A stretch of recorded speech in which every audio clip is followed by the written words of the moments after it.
오늘은 마가복음 14장 말씀으로 함께 은혜를 나누려고 합니다. 마가복음 14장에는 예수님이 잡히시는 그런 장면이 나오는데요.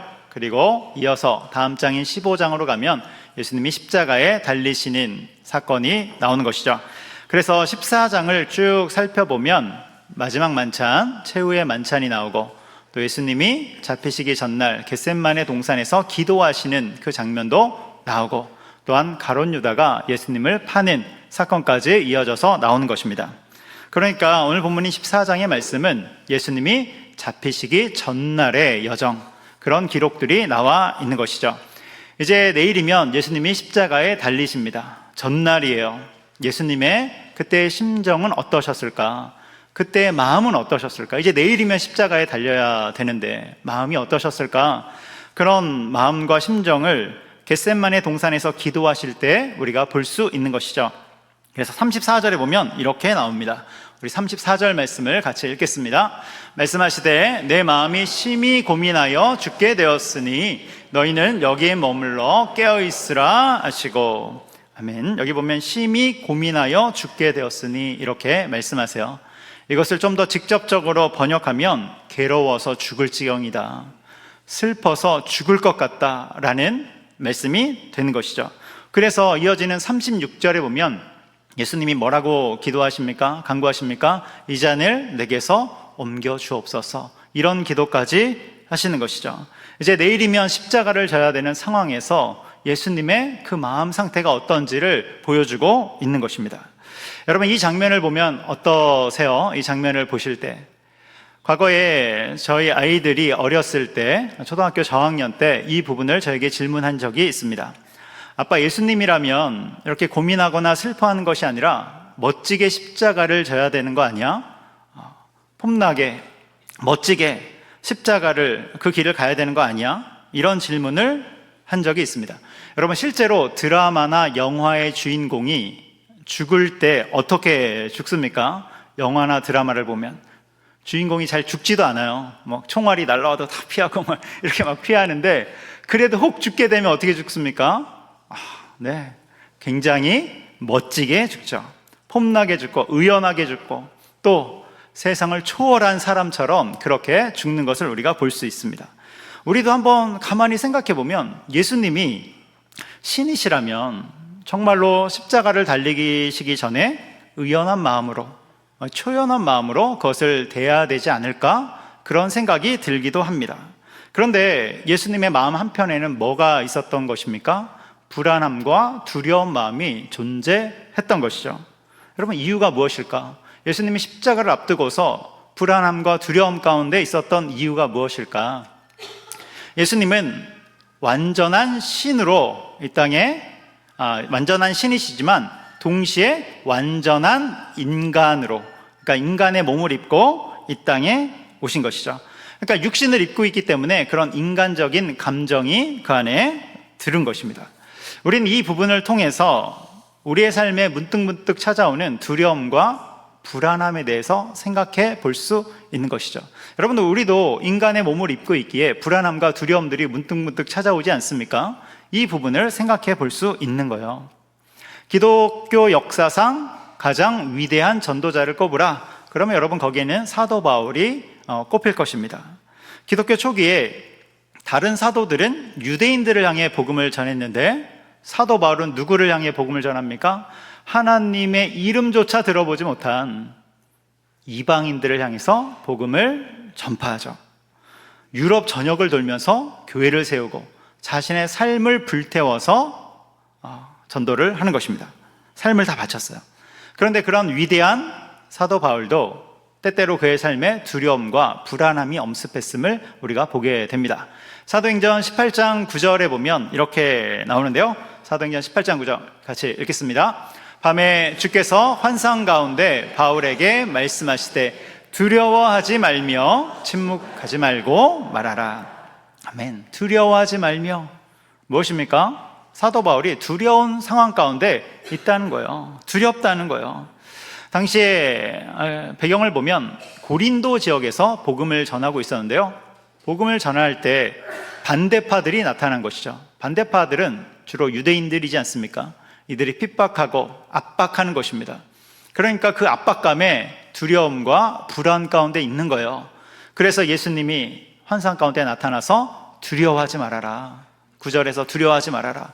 다음 절인 10절로 가면 내가 너와 함께 있다. 이런 위로의 말씀, 격려의 말씀을 주시는 것이죠. 무엇입니까? 사도 바울도 불안함과 두려움을 느낀다는 거예요. 여러분, 다윗은 어떻습니까? 다윗도 불안함과 두려움을 느꼈죠. 그래서 그가 불안함 가운데 했던 고백과 기도가 모아져서 뭐가 됩니까? 시편이 되죠. 그래서 우리는 시편을 통해서 다윗이 얼마나 불안한 상태에 있었는지를 확인하게 되는 것입니다. 훗날 그가 왕이 되지만 왕이 된 후에도 혹독한 삶을 살았어요.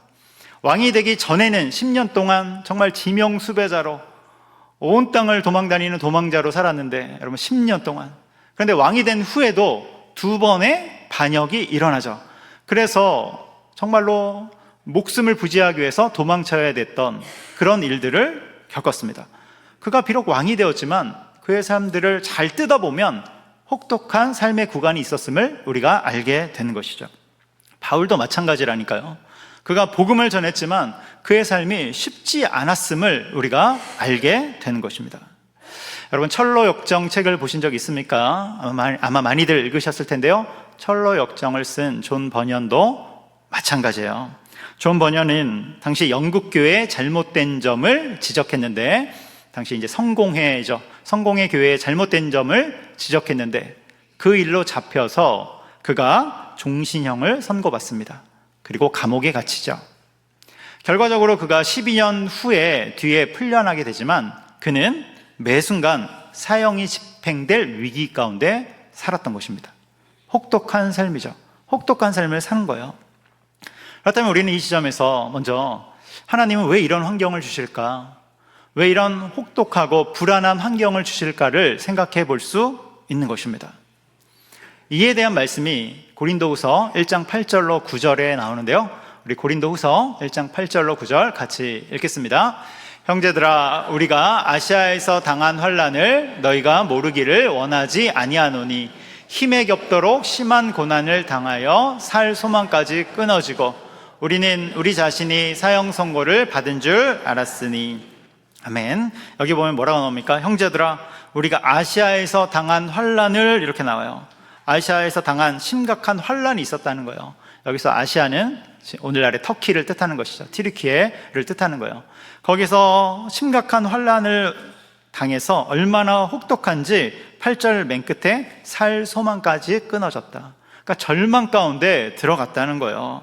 그리고 9절 뒤에 보면 사형 선고를 받은 것처럼, 정말 삶이 다 끝난 것처럼 그런 상황에 놓여졌다는 것이죠. 혹독한 것이죠. 그런데 하나님이 이런 혹독한 환경을 주시는 이유가 9절 하반절에 나옵니다. 우리 9절 하반절 같이 읽겠습니다. 이는 우리로 자기를 의지하지 말고 오직 죽은 자를 다시 살리시는 하나님만 의지하게 하심이라. 아멘. 뭐라고 나옵니까? 자기를 의지하지 말고 하나님만을 의지하도록 우리를 그 삶에 두신다는 거예요. 다시 말해서 혹독하고 문제투성이의 삶 속에서 하나님만을 의지하며 사는 법, 그것을 깨우치도록, 어떤 환경 가운데서도 하나님만을 의지하는 방법, 그것을 깨달아 믿음의 사람으로 살도록 우리를 그 속에 두신다는 것입니다. 여러분, 우리 가운데 혹 두렵고 불안한 가운데 계신 분들이 있습니까? 더욱 하나님만을 의지하는 시간, 그 법을 깨닫는 시간이 되기를 주님의 이름으로 축복합니다. 나를 의지하는 것이 아니라, 우리 고린도후서 1장 9절에 나왔잖아요. 나를 의지하는 것이 아니라, 자기를 의지하는 것이 아니라 하나님을 의지하는 것. 여러분, 자기를 의지하는 것은 무엇입니까? 나를 의지한다는 게 뭐예요? 하나님과 상관없는 방식을 사용하기 시작한다는 것이죠. 하나님과 전혀 상관없는 그 방식, 그 방법을 사용하기 시작한다는 거예요. 불안함을 그런 식으로 처리한다는 것입니다. 여러분, 이 지점에서 중요한 것이 있죠. 그것은 불안함이 왔을 때 불안함을 처리하는 방식입니다. 여러분, 불안함이 오고 염려와 걱정이 오면 여러분 어떤 식으로 처리하십니까? 어떤 방식으로 그것을 해결하려고 하십니까? 여러분, 우리는 삶을 살아가다가 문득문득 불안함과 염려가 찾아옵니다. 어떤 상황이 탁 하고 펼쳐졌을 때. 그런데 꼭 그렇지 않고 어떤 상황이 없음에도 불구하고 그것들이 찾아올 때가 있어요. 여러분, 그런데 그것은 무엇입니까? 인간이기 때문에 따라오는 자연스러운 감정입니다. 예수님도 그런 감정을 느끼셨다니까요. 여러분, 불안함이 오고 염려가 오는 것이 문제가 아니라 진짜 문제는 뭔 줄 아십니까? 그 불안함을 처리하는 방식에 문제가 있는 거예요. 처리하는 방식에. 불안함을 느껴서 잘못이 아니라 불안하니까 자기를 의지하는 방법, 다시 말해서 하나님과 상관없는 방식으로 나아가는 것이 문제라는 것입니다. 여러분, 똑같이 불안하지만 불안하기에 하나님과 더 가까워지는 그리스도인이 있습니다. 반대로 불안하니까 오히려 하나님과 더 멀어지는 그리스도인이 있는 거예요. 여러분, 어디에 속해 있는지 한번 점검하시기 바랍니다. 여러분, 어떤 성도가 삶을 견딜 수 있는 줄 아십니까? 어떤 성도가 삶을 견디냐? 불안한 마음이 있지만 죽었다 깨어나도 하나님만을 의지하겠다. 여러분, 이러한 결단이 있는 성도가 결국 승리하게 됨을 기억하시기 바랍니다. 그래서 불안한 마음이 들지만 그래도 하나님을 의지하는 것, 이것을 믿음이라고 하는 것입니다. 여러분, 이것을 믿음이라고 하는 거예요. 믿음은 불안함이 왔기 때문에 믿음이 없는 것이 아니라 불안함이 와도 내가 하나님만을 의지하겠습니다. 여러분, 이 태도로 나가는 것이 바로 믿음이 되는 것입니다. 민수기 13장 이하에 보면 12정탐꾼의 이야기가 나오죠. 출애굽한 이스라엘 백성들이 가나안 땅 입성을 앞두고 이제 12명의 정탐꾼을 그 가나안 땅에 탁 하고 보내지 않습니까? 여러분, 보냈는데 그 땅에는 누가 살고 있어요? 아낙 자손들이 살고 있죠. 아낙 자손은 거인족, 쉽게 말하면 골리앗과 같은 사람들이 살고 있는 거예요. 그런데 한 명, 두 명 사는 것이 아니라 집단적으로 거기 사는 민족들이 다 골리앗 같아요. 여러분, 그들과 싸워야 되는 것입니다. 여러분, 우리가 잘 알듯이 출애굽 1세대 사람들은 실패했어요. 가나안 땅으로 들어가지 못했습니다. 실패한 이유가 무엇입니까? 가나안 땅에 들어가지 못한 이유가 무엇입니까? 아낙 자손들 때문입니까? 그 땅에 골리앗과 같은 사람들이 살기 때문입니까? 여러분, 인간적인 눈으로 보면 아낙 자손을 보고 두려워하는 것은 당연한 거예요. 우리가 탁 싸우려고 하는데 앞에 골리앗, 최홍만 같은 사람이 딱 서 있으면 여러분 불안함을 느끼죠. 두려움을 느끼죠. 만일 최홍만이 서 있는데도 두려움이 안 느껴진다, 여러분 진단을 한번 받아보셔야 돼요. 그거는 정말 병원 가서 한번 내가 정상인지 한번 확인을 하셔야 되는 거예요. 불안함을 느낀다니까요. 여러분, 그럼에도 불구하고 이들이 진짜 실패한 이유가 무엇입니까? 출애굽 1세대들이 가나안 땅에 못 들어간 이유가 뭡니까? 불안하고 두려웠기 때문이 아니라 하나님을 의지하지 않았기 때문입니다. 하나님을 의지하지 않았기 때문이에요. 주님이 주신 그 약속을 붙잡지 않았기 때문이에요. 여러분, 우리 흔히 생각하기를 두려움 때문에 실패했다고 생각합니다. 아니요. 하나님을 의지하지 않았기 때문에 실패한 것입니다. 하나님을 의지하는 믿음, 그 믿음을 끝까지 견지하지 않았기 때문에 실패한 것입니다. 여러분, 바울과 출애굽 1세대들의 차이점을 아시겠어요? 바울과 출애굽 1세대들의 차이점 뭡니까? 하나님을 의지했는가 아닌가의 차이예요. 하나님을 의지하는 믿음으로 끝까지 나갔는가 아닌가, 여기에 차이가 있는 것입니다. 여러분, 다시 말씀드려요. 똑같이 불안한 상황이 있어도 더욱 하나님과 가까워지고 하나님을 의지하는 사람이 있고, 그런 불안한 상황이 똑같이 왔음에도 불구하고 오히려 하나님과 멀어지는 사람이 있는 것입니다. 여러분, 어디에 속해 있는지 잘 점검하시기를 바라요. 출애굽 1세대 사람들은 아낙 자손이 딱 하고 버티고 있으니까 다 멀어진 것입니다. 하나님으로부터 다 멀어진 거예요. 그런데 여러분, 이 출애굽 1세대 사람들 중에 훗날 가나안 땅에 들어가는 두 명이 있죠. 여호수아와 갈렙, 두 명은 그 땅으로 들어갔습니다. 무엇입니까? 다른 사람들은 다 하나님을 의지하지 않는, 다 자신의 방법으로 나아갈 때 이 둘은 끝까지 하나님을 믿는 그 믿음의 태도로 나간 것입니다. 그래서 가나안 땅에 출애굽 2세대들과 함께 들어가게 되는 것이죠. 여러분, 불안한 상황이기에 오히려 더 하나님을 의지하는 우리가 되기를 축복합니다. 이런 사람을 믿음의 사람이라고 부르는 거예요. 우리 가운데 염려가 오고 걱정이 올 수 있지만 그렇기 때문에 하나님을 더 의지하는 사람들, 그런 사람을 믿음의 사람이라고 부르는 것입니다. 여러분, 그렇게 하나님을 의지하는 믿음 붙잡고 담대히 나아가는 저 여러분 되기를 주님의 이름으로 축복합니다. 여기까지가 오늘 말씀의 첫 번째인 하나님을 의지하는 믿음입니다. 하나님을 의지하는 믿음. 이제 두 번째를 볼 텐데요. 두 번째는 엎드리는 믿음입니다. 엎드리는 믿음. 이제 예수님이 잡히세요. 예수님이 잡히시는 장면이 오늘 본문에 생생하게 나와 있는 것이죠. 본문 43절 이하에 보면 가룟 유다가 여러 사람들을 데리고 예수님께 나옵니다. 그래서 여러 사람들은 거기엔 로마의 군인들도 포함되어 있고, 그리고 대제사장의 종들, 그 하수인들이 포함되어 있죠. 이들이 예수님을 잡을 때 어떻게 나오냐면 검과 몽치를 가지고, 몽치는 몽둥이죠, 칼하고 몽둥이를 가지고 예수님을 잡으러 온 것입니다. 그때 가룟 유다가 예수님을 향해서 인사하자, 인사가 사인이죠. 예수님을 잡고 결박하는 것이죠. 이때 예수님은 어떠한 저항도 하지 않으시고 순순히 잡혀가십니다. 왜냐하면 그것이 예수님의 사명의 길, 십자가의 길이기 때문에 순순히 따라가시는 것이죠. 그런데 여러분, 오늘 본문과 평행 본문인 요한복음 18장에 보면 흥미로운 사건이 하나 나옵니다. 흥미로운 사건.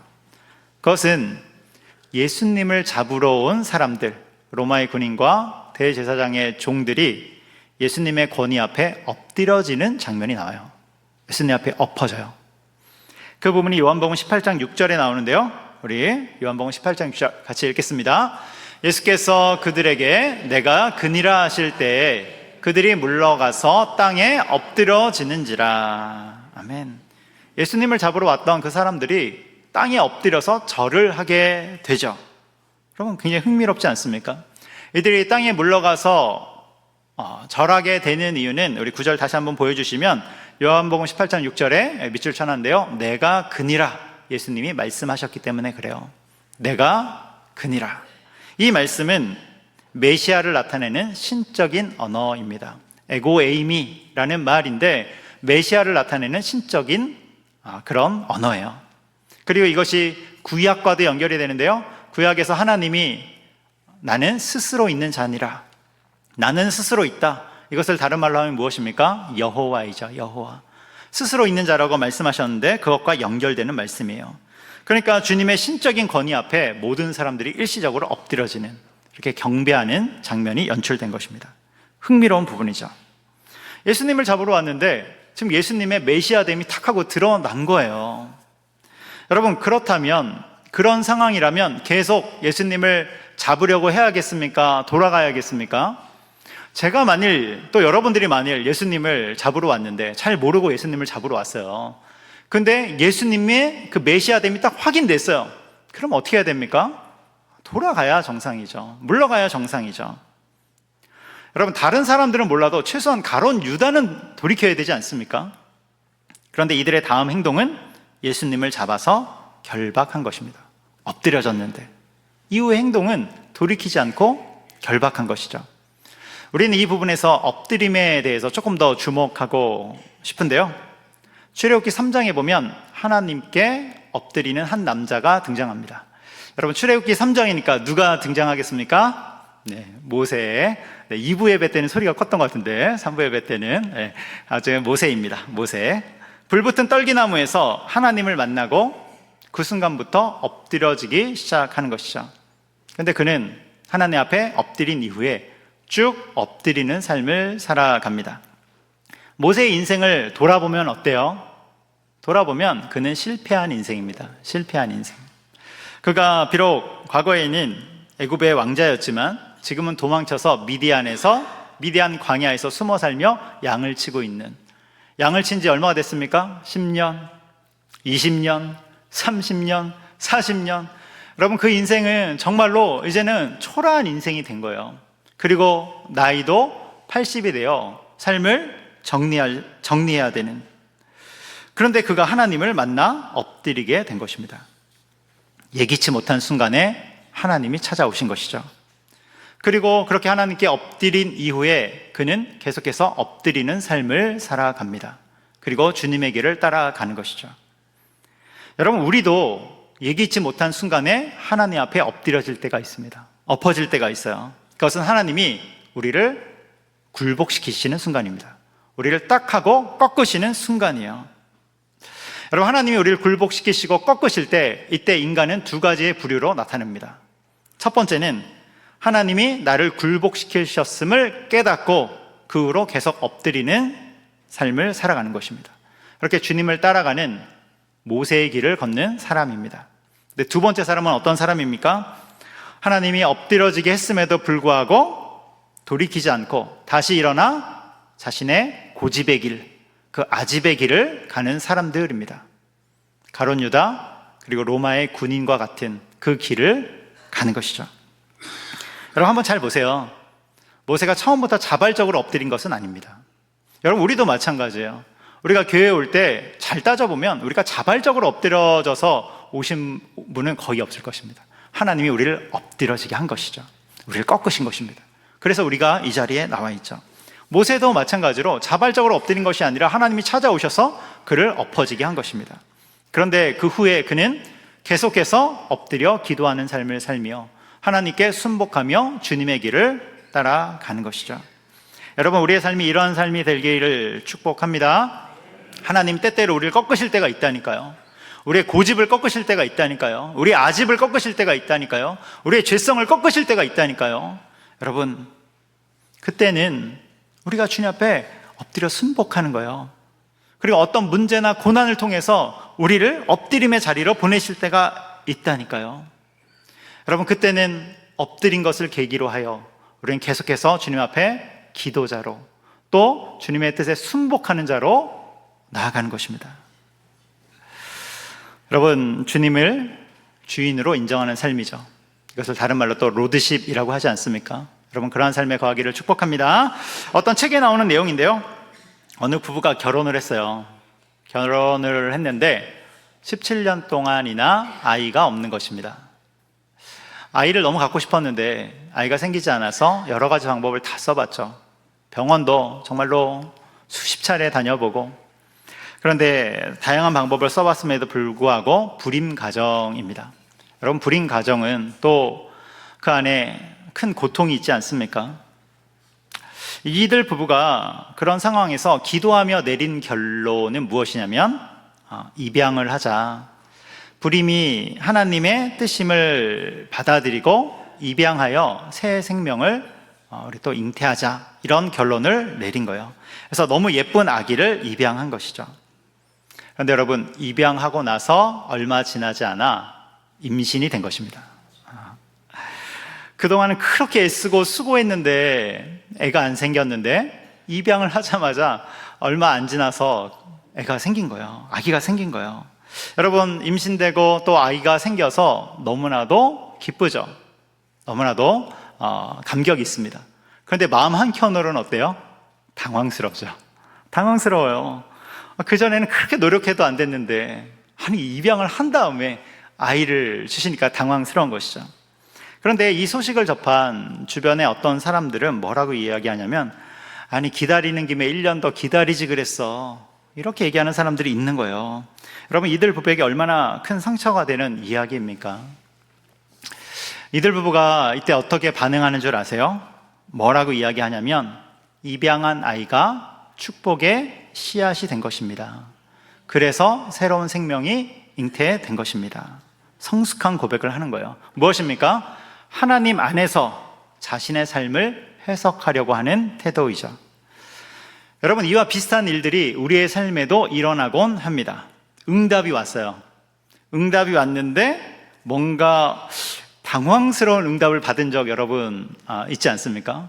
응답이 오긴 왔는데 조금 이상해요. 응답 같기도 하고 아닌 것 같기도 하고. 여러분, 꽤나 우리는 이런 상황을 자주는 아니지만 가끔씩 경험하기도 하죠. 우리는 이것을 통해서 또 한 가지 알 수 있는 것은 결국 우리의 소망은 천국이라는 거예요. 가장 완전한 것은 천국에서 받는 것입니다. 여러분, 그러한 정말로 이상한 응답이 왔을 때 여러분들은 어떻게 반응하십니까? 그런 응답이 왔을 때 여러분은 어떻게 반응하세요? 기다리는 김에 1년 더 기다렸어야지, 그런 반응을 하십니까? 아니면 주님의 뜻에 순복하며 감사와 찬송을 올려드리는 그런 반응을 하십니까? 여러분, 하나님 앞에 엎드리는 자들이, 기도하는 자들이 결국 주님의 뜻에 순복하며 나아갈 수 있는 것임을 기억하시기 바랍니다. 여러분, 매사에 하나님을 주님으로 인정하는 것, 로드십이라고 이야기했습니다. 여러분, 하나님 앞에 엎드리며 기도하며, 특별히 하나님이 우리를 엎드리게 하실 때 순복하며 그것을 주님을 의지하는 기회로 삼기를 주님의 이름으로 축복합니다. 말씀의 결론을 맺습니다. 여러분, 첫 번째로 하나님을 의지하는 믿음 가지시기 바랍니다. 불안함이 문제가 아니에요. 불안함이 문제가 아니라 불안함을 처리하는 방식의 문제가 있는 것입니다. 여러분, 믿음으로, 죽었다 깨어나도 하나님만을 의지하겠다는 믿음으로 나아가기를 바랍니다. 두 번째는 하나님이 우리를 엎드리게 하실 때가 있죠. 우리를 꺾고 굴복시키실 때가 있습니다. 그 시간은 더욱 엎드리는 시간입니다. 그 시간을 믿음을 세우는 그 계기로 삼고, 또한 계속 엎드리고 순복하며 주님의 길을 따라가는 우리가 되기를 주님의 이름으로 축복합니다. 기도하겠습니다. 사랑과 은혜가 많으신 하나님 아버지, 하나님만을 의지하는 믿음, 그 믿음으로 나갈 수 있도록 인도하여 주시옵소서. 또한 때때로 하나님이 우리를 꺾고 우리의 고집과 아집을 굴복시키실 때 주님 앞에 순복하며 우리의 모든 것을 드리는 믿음의 사람들 될 수 있도록 인도하여 주시옵소서. 감사하며 예수님의 이름으로 기도합니다. 아멘. 다 같이 일어나서 마지막 찬양하겠습니다.